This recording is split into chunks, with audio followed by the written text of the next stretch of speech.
news broadcast right here in Switch TV. I am Lincoln Ombogo, our sign language interpreter is Teresia Washira. We have a lot in line for you tonight, but first let's take a look at the headlines. Deputy President William Ruto slams Jubilee administration, saying that President Kenyatta has put more emphasis on the BBI initiative rather than the Big Four agenda. Digital billboards around Nairobi County live stream Nairobi's real-time air pollution in an effort to increase air quality awareness. A majority of Kenyans are not satisfied with the services they receive in public hospitals, a research done by Infotrack reveals. Glad you're watching. Send in your feedback and comments to our SMS line 111 at Switch TV Kenya and at Lincoln Ombogo on all social media handles. So 30 minutes of the broadcast begins now. A majority of Kenyans are not satisfied with the services they receive in public hospitals in the country, according to a research done by Infotrack. According to the survey, the main reasons behind these are lack of sufficient medical equipment and medication, which have been made worse by the COVID-19 pandemic. The research found that public hospitals are not preferred by a majority of the population, which currently can be attributed to the strain the COVID-19 pandemic has caused on the health sector. Now, we've compounded that with COVID-19, the cost of which I showed you earlier is very, very, very expensive to treat. So this cyclical or this spend on healthcare that has now been exacerbated by COVID-19 has left many Kenyans in a desperate financial situation. The respondents stated that poor services, lack of adequate equipment and medication are some of the main reasons they disliked public hospitals. Who visited public health facilities between the end of 2020 and mid-2021 noted that they had inadequate resources such as medical equipment and drugs. So our hospitals, by and large, do not have the requisite facilities. Only 28% visited private hospitals and 1% visited both private and public hospitals, showing the reliance Kenyans have on the public health sector. Scott Morioki, Switch TV News. Thank you, Scott Marioki. Kenya has received a donation of 12 ultra-cold chain freezers with a storage of 3 million doses from the government of Japan and United Postal Services UPS. These storage freezers are expected to store the Pfizer vaccines that are expected in the country in the coming days. The Ministry of Health has also assured that all the vaccines are safe and have a long shelf life with no room for expiry. Harriet Chimere with more details. The 12 cold chain freezers donated to the country are expected to boost vaccine rollout while ensuring the temperatures are maintained to up to 70 degrees as the country expects Pfizer vaccines in the coming days. The vaccine, once it is thawed or removed from the deep freezers, it has to be used within 28 days. Then our recommendation is facilities that can vaccinate 100 people consistently per day. So that basically means 2,000 or 3,000 people have to be vaccinated within a month in facilities that stock Pfizer. 3 of the freezers will be stored at the central vaccine stores in Kitengela, while the others will be distributed to the 9 central stores in the country, which includes Nairobi, Nyeri and Kakamega. 15 special insulated soft boxes have also been donated to enable the transportation of the vaccine to all the regional stores. Health CS Mutahi Kagwe has assured Kenyans that the current vaccines have a shelf life of 6 months. Not only can we not bring to Kenya expired vaccines, we cannot even bring into Kenya vaccines which we believe can expire in our hands. When you put the logistics in place, the best that you can get any vaccine is actually 4 to 5 months before their shelf life. We hear this thing about people who don't want to be vaccinated. They are currently not our problem. Our problem are those who want to be vaccinated and we don't have vaccines for them. Meanwhile, the country has recorded 704 new cases, raising the total number of confirmed cases to 241,134. 5 late deaths have been recorded, raising the number of fatalities to 4,800. 756 people have recovered, raising the total number of those recovered to 229,762. We continue to be concerned with the high mortality among the elderly. With approximately 2 million people having received their first dose and more than 800,000 receiving their full dose, the Ministry of Health urges Kenyans and those aged 50 years and above to receive their vaccine. Reporting for Switch TV, my name is Harriet Chimea. Thank you, Harriet Chimea. Workaholism has continued to render most people unproductive in their lines of duty, raising the alarm. Health experts now say too much love for work is never healthy, but a mental issue that digs graves for many workaholics without their knowledge, adding that it's a matter that needs urgent attention to save the sinking mental health crisis. Our reporter Robert Ouma traverses the streets of Nairobi and compiles the following story on how workaholism can ruin your health. Niko ready kufanya hiyo kazi for 24 hours ndio nipate hiyo do. So kama hata unakufa nje, wewe pambana na hali yako, wewe jitume sasa, unaona? In an actual sense, workaholism also has its own effect. Did you know that Nairobi is among the few rapidly growing cities in Africa where many people, for lack of a better word, would prefer dying at work to dying resting from the same work? Not because most of them would love to be in such condition. It is because many people in Kenya's capital, Nairobi, are suffering from a mental issue known as workaholism. Workaholism is a condition characterized by a constant inner compulsion to work or either perform duties related to work. To many, this has resulted to a detrimental influence on one's functioning within the spheres of life and upsets the balance between various important areas such as families, life, or passion. These are people who tend to have problems in their marriage, problems in their relationships, may even feel like they may lack that father figure. Their children may feel like they lack a father figure or a mother figure because they are so much at work. And you feel Many people have fled their rural homes, commonly known as Ushago, and have resorted to settling in the ever-busy Nairobi city, either as employees or employers, to survive the scorching bill heat. Utajituma enda kwa kazi hilo nafanya 24 hours, at least kakitu itoke. I'll prefer die working. Yeah. Because there's nothing that is easy in this current world that you're living in. Yeah. If they say too much work makes Jack a dull boy, then there are many Jacks in Nairobi. However, most people do not understand how too much work could cause hazard to their body. people have been put in a sense that it's only work. To them, work in the morning, work in the evening, work on Monday, work on Sunday, work throughout. So what happens, it translates to their children. And you find children of workaholics tend to be affected in very many ways. Yes, so they tend to even want to be, workaholics in actual sense. Health experts now say that job addiction is on the rise in Kenya and is among the major causes of family separation, digging graves for many without their knowledge. This is not to encourage any form of laziness at home, at school, even at workplaces.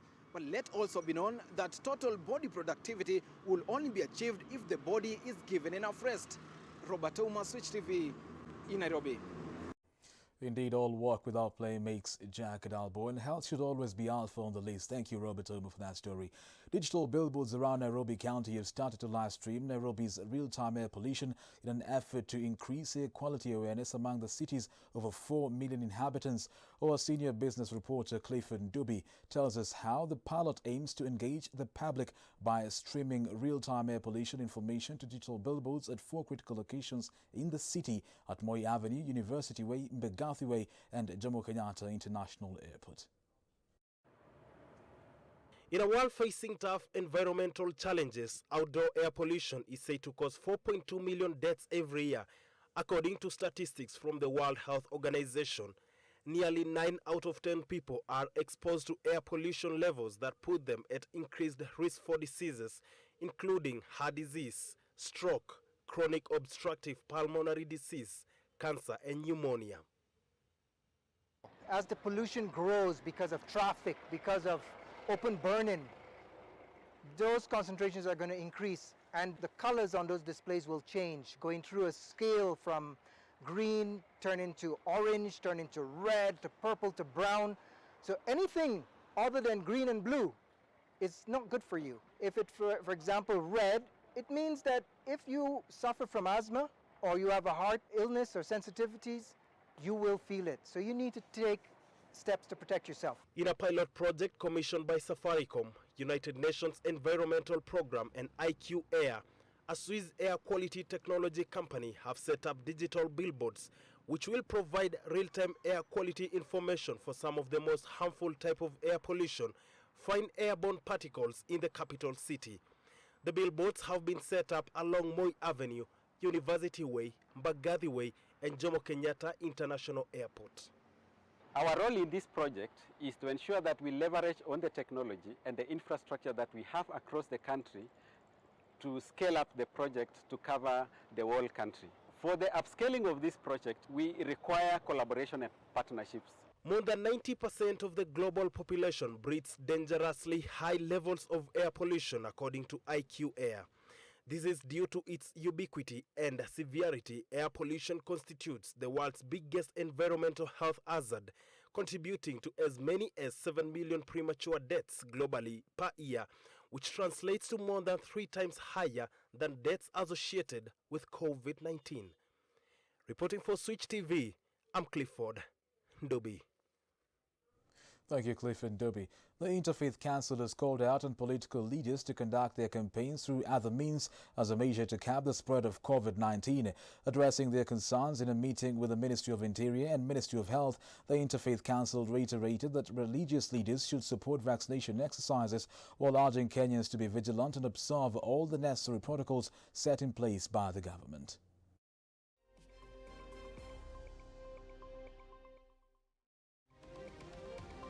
We are pleading specifically to the owners of the matatus and to the Kenyan citizens. Let us really regulate ourselves.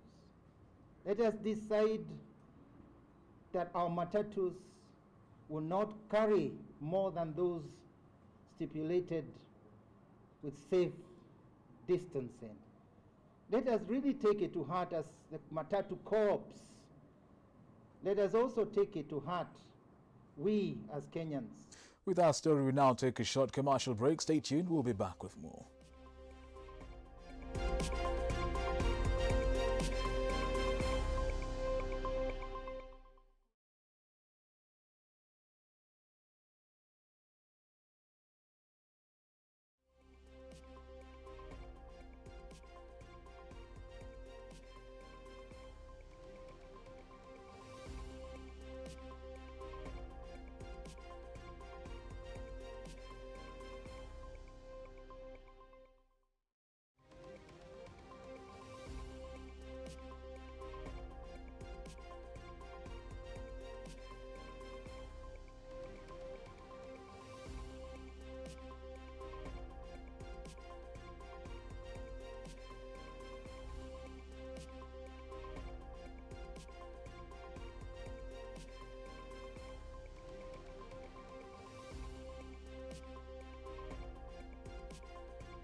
Welcome back and thank you for keeping it Switch TV. Constitutional lawyer Bob Mkangi has dismissed ex-Senator Paul Njoroge's petition to push general elections to 2023, citing that IEBC is not mandated to decide election dates. It is on record that a section of legislators allied to the president have called for elections to be postponed. But what does it take to postpone the general elections in a democratic country like Kenya? Mariam Jahid expounds.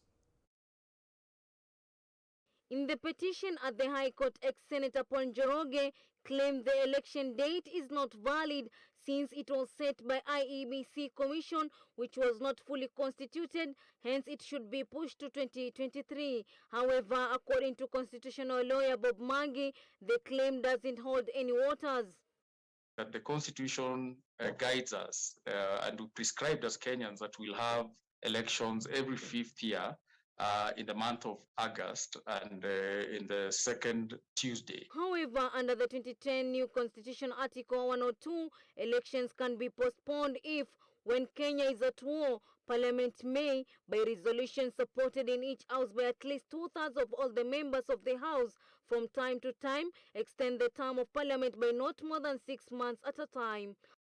Because the elections for MCAs and also for the president are tied to that of the Parliament, then it means we'll go for general elections to vote for all elective posts as per the postponement determined by Parliament, which cannot exceed 1 year. On that note, the IEBC chairman Wafula Chebukati has dismissed the claims of election postponement and said the polls will be conducted on 9th August 2022 as stipulated in the Constitution, and that the Commission will abide by any variations of the laws. Many Kenyans have also expressed their concerns on the same. I believe the country is ready. For as much as every other thing is in place, then we need to go ahead with the election. According to Bob, the Constitution requires that a general election be held on the second Tuesday of August in every 5th year, despite Paul Njoroge arguing that the term for President Uhuru Kenyatta and Deputy President William Ruto will lapse in November because the last presidential election, rerun that is, was held on October 26, 2017. Mariam Jahid, Switch TV, Nairobi. Thank you, Mariam Jahid. Deputy President William Ruto has called out the Jubilee administration for derailing the Big Four agenda and further saying that President Uhuru Kenyatta has put more emphasis on the BBI initiative. Ruto's allied members of parliament have assured him of Mount Kenya region support in his presidential bid come 2022 general elections. Sazamunga with the story. Deputy President William Ruto has expressed his regret, saying the Jubilee government had wasted 4 years during its second term, pushing for constitutional changes other than its priority on the Big Four agenda. Why we have decided, the majority of us, that we will not lose the vision of the unity of the nation in one political party that unites all Kenyans. And that is the philosophy behind the United Democratic Alliance. The second in command has added that he has already brought together more than 150 members of parliament who will help in fulfilling the promises Jubilee made to Kenyans. Let us not waste any more time in useless quarrels and engagement.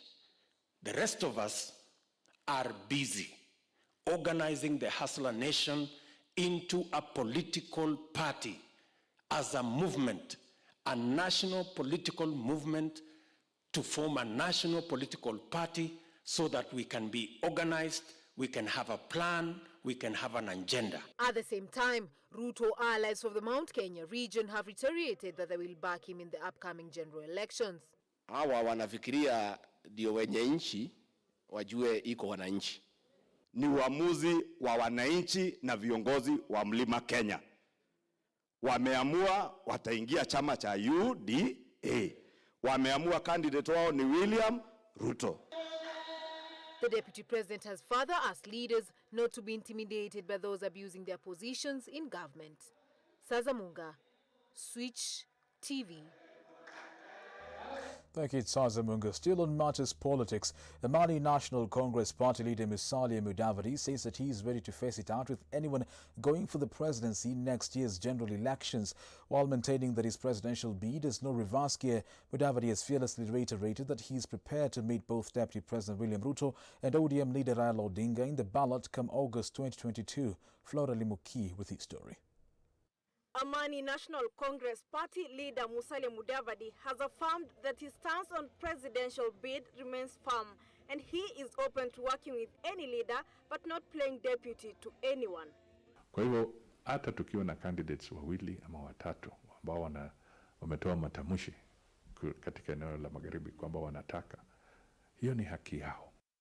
Mudavadi says that Mount Kenya people are experienced politically given the number of times they have produced presidents, and further hinted that the region cannot be ignored in the 2022 succession matrix. Kusema ukweli, watu wa Mlima Kenya wana umaarufu wa kisiasa.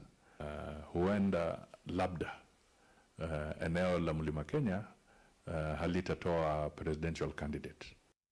At the same time, Mudavadi has called on the Deputy President William Ruto to resign if he feels his relationship with the President Uhuru Kenyatta has hit rock bottom.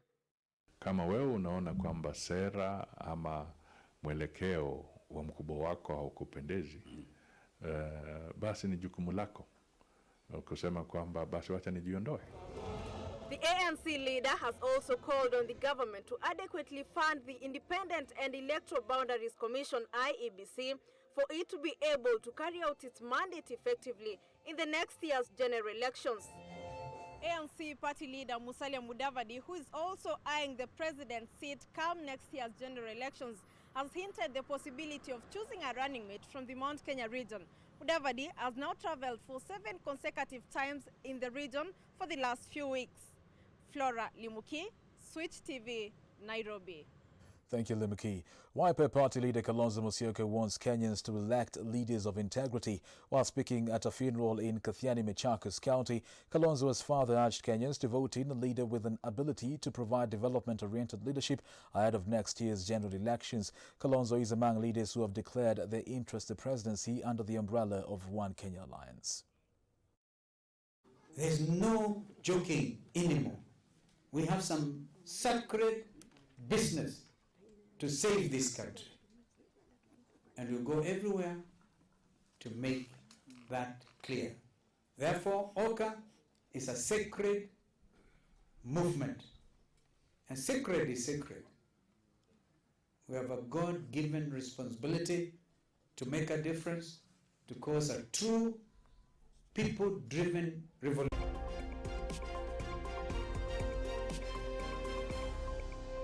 From the business desk, with insurance companies seemingly shying off from insuring vehicles using liquefied petroleum gas (LPG), drivers fueling their cars with LPG have expressed their uncertainty regarding insuring their vehicles. However, insurance experts have come to the defense, saying the invention is still new in the market, but offering optimism that the insurance industry is structuring to cover LPG-driven cars. Our business reporter Bron Mwende has been following this development and files the following report. Ever since its incoming into the Kenyan market, it has been seen as the cheaper alternative in fueling of the ride-hailing industry. I'm talking about the LPG gas. But in order to convert your diesel or petrol-driven engine to LPG, you need to do some modification. However, this decision has not sat well with one man. I'm talking about the insurer. Last week, UAP Insurance Company announced that it will no longer cover cars that have been modified to use liquidifying petroleum gas instead of petrol or diesel. The insurer noted that some of these modifications were done without proper authorization from the manufacturer. The company further noted that some of these unauthorized modifications lower safety precaution standards and that it is an exposure to third-party liabilities in case of an accident. This informed the company's decision to cancel covers of cars using the highly flammable gas. This move has left cab drivers with more questions than answers. Switch, tumeongeza, tunatumia LPG. Most of us, that's the only fear that we pray that anything bad won't happen because it will be difficult for insurance to consider. That's the only fear as the drivers who are using LPG have. However, according to Tolbert Luhaso, an insurance expert, the Kenyan insurance market is not yet decided on covering the LPG fueling alternative in cars. From where I sit and as a practitioner of insurance, it stands valid so long as you have got certification of Kenya Bureau of Standards, the NEMA certificates, and you have fitted it appropriately. But we are yet to see how they'll behave, because this is something that has been in the market for 6 months. Tolbert adds that in order to make insurable modifications on your car, you need to follow the legal procedure. Motor insurance, we look at the chassis, we look at the engine, we look at the year of manufacture, we look at the registration and validity of the motor vehicle. And most of them are captured by the NTSA, which regulates the motor, and the Kenya Revenue Authority. So, so long as the modification is captured in the logbook, it stands valid. It is a case of wait and see on how the Kenyan insurance market reacts on the fueling invention. Brian Munda, Switch TV, Nairobi.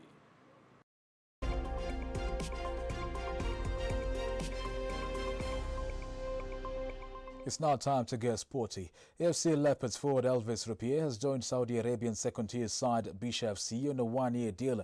The player was called by Harambee Stars coach Jacob Kusmule in preparation for the World Cup double-header against Uganda Cranes and Rwanda's Amavubi, but requests that he be excluded from the equation for him to seal the deal.